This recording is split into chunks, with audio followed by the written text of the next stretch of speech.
संकलित करे और रखे। अपने आप जो झूठी बात है और सच्ची बात है उसको देश की जनता और दुनिया के इतिहासकार क्षीर नीर कर देंगे, वो बदल जाएगा।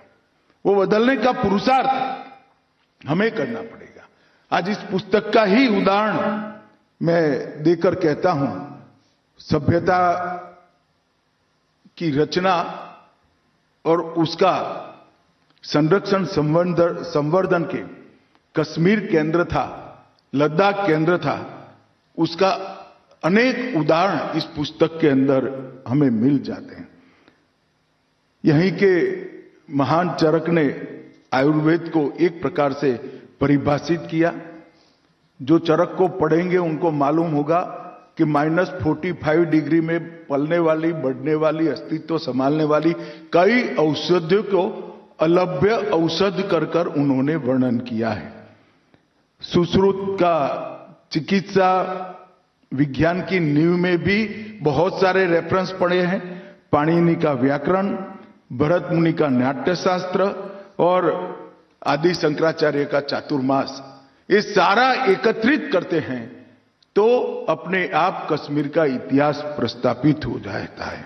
अभिनव गुप्त जिन्होंने अभिनव भारती की रचना की, पंडित कल्हण जिन्होंने कश्मीर को एक लंबे समय के दृष्टिकोण से, अलग दृष्टिकोण से रखने का काम दुनिया के सामने किया। और व्यापार की भी बात कर लें तो सिल्क रूट से लेकर सेंट्रल एशिया तक और शंकराचार्य मंदिर से लेकर हेमिस मठ तक व्यापार और अध्यात्म, ये दोनों चीजों के मजबूत नींव कश्मीर की संस्कृति में और कश्मीर की भूमि पर पड़ी थी, ये हमें मालूम पड़ेगा। कश्मीर हमेशा से अनेक मतों को संभालने वाला एक उदार चरित्र प्रदेश रहा। चाहे शैव मत हो, चाहे बौद्ध मत हो, चाहे सूफी मत हो, ये सबको अपने अपने क्षेत्र में विकास करने का अवसर कश्मीर की भूमि पर ही पड़ा। चाहे विदुषी लल्लेश्वरी हो, वसुगुप्त हो, कल्लट हो या अभिनव गुप्त, ये सब ने अपने विचारों को और उनके जीवन को देखने के दर्शन को बहुत अच्छे तरीके से कश्मीर पर ही, कश्मीर की भूमि पर ही उकेरने का काम किया। हम सब जानते हैं कश्मीर को कश्यप की भूमि का भी नाम से जाना जाता है। शायद हो सकता है कि इनके नाम से ही कश्मीर का नाम पड़ा होगा, परंतु जैसे मैंने आगे उल्लेख किया, बौद्ध धर्म की चतुर्थ काउंसिल सम्राट कनिष्क के समय में कश्मीर में ही संपन्न की गई और वहां पर अनेक प्रकार के नवाचारों को स्थान दिया गया। और भाषाओं की विविधता जो भारत की एक बहुत बड़ी स्ट्रेंथ है, वो भी कश्मीर में इसकी अनुभूति होती है। और मैं आज निश्चित रूप से इस मौके पर देश के प्रधानमंत्री जी का बहुत बहुत धन्यवाद देना चाहता हूं, क्योंकि 2 यूटी बनाकर दोनों यूटी की राज्य की अधिकृत भाषाओं में कश्मीरी, डोगरी, बाल्टी, लद्दाखी और जंस्कारी, ये सारी भाषाओं को समावेश करने का काम नरेंद्र मोदी जी ने कर भाषाओं को एक नया आयु देने का काम किया। हिंदी, संस्कृत, अंग्रेजी, इसको भी नकारा नहीं, परंतु इसके साथ इतनी अल्प संख्या में बोली जाने वाली सभी भाषाएं, कश्मीरी, डोगरी, बाल्टी, लद्दाखी, जंस्कारी, ये सभी को शासन की स्वीकृति देकर, शासन की भाषा बनाकर, शासन की भाषा का पत्राचार का विकल्प बनाकर एक लंबा आयुष्य देने का काम हमारे प्रधानमंत्री जी ने कहा है, किया है। और मैं जरूर कहना चाहता हूं कि जब कश्मीर के 2 LG के 2 यूटी के निर्माण के बाद भाषाओं की चर्चा होती थी, प्रधानमंत्री जी का आग्रह था कि कश्मीर की छोटी आबादी में बोले जाने वाली मूल कश्मीरी भाषा को हमें स्थान देना है और उसको जीवित रखना है। मित्रों, ये बहुत बड़ा एक देश का प्रधानमंत्री देश की संस्कृति और भाषा के संरक्षण के लिए कितना संवेदनशील हो सकता है, इसका एक बहुत बड़ा उदाहरण है।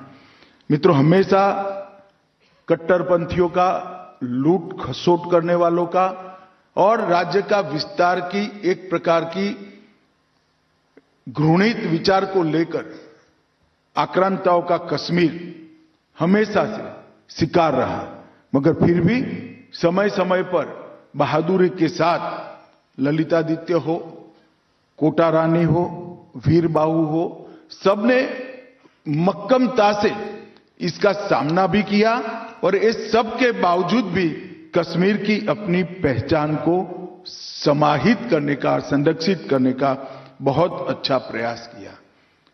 धर्मेंद्र जी ने धारा 370 का जिक्र किया है। धारा 370 और 35 से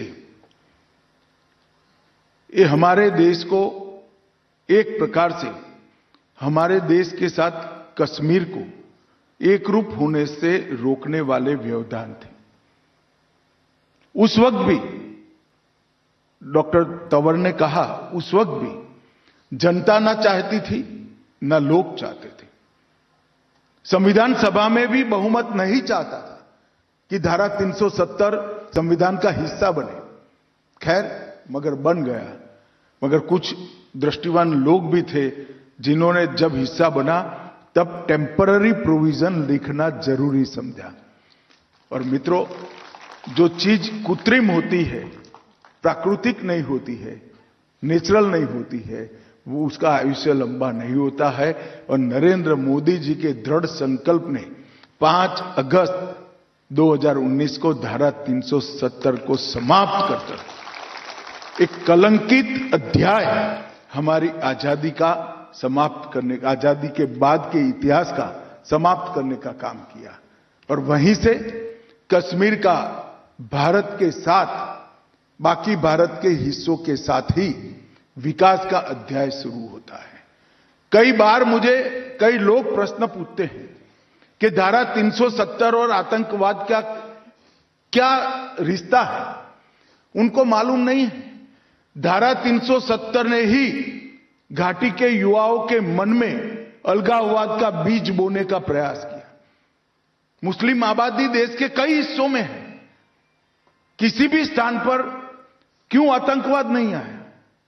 फिर एक दलील देते हैं पाकिस्तान से सटा हुआ है। गुजरात भी पाकिस्तान से सटा हुआ है, राजस्थान भी पाकिस्तान से सटा हुआ है, क्यों वहां आतंकवाद नहीं आया?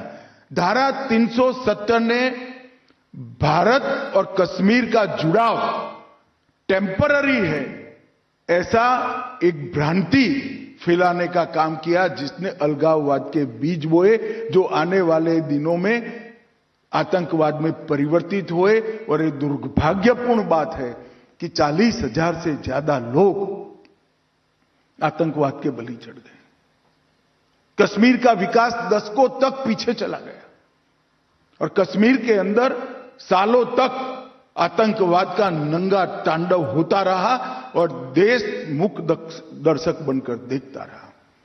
मित्रों, धारा 370 समाप्त होने के बाद आतंकवादी घटनाओं में 70% से ज्यादा कमी हुई है। वो ये सिद्ध करता है कि धारा 370 आतंकवाद की पोषक है। 2018 में 2100 घटनाएं पथराव की हुई थी। 2024 में एक भी घटना पथराव की नहीं हुई है।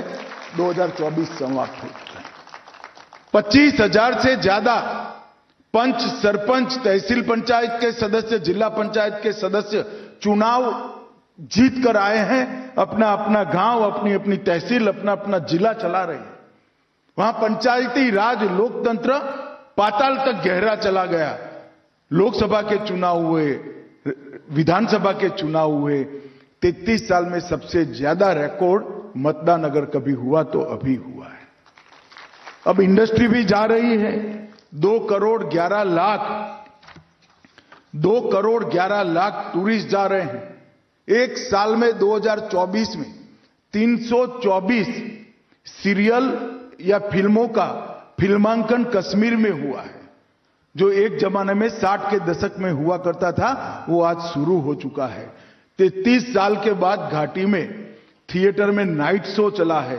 34 साल के बाद ताजिया का जुलूस हुआ है और लाल चौक पर जन्माष्टमी, कृष्ण जन्माष्टमी की यात्रा भी देखने को मिली है। ये सारा 19 से 24 की यात्रा जो पोस्ट आर्टिकल 370 5 साल है उसमें देखने को मिला है। और दुनिया का सबसे बड़ा रेलवे आर्च ब्रिज कहीं पर है तो आज कश्मीर में है।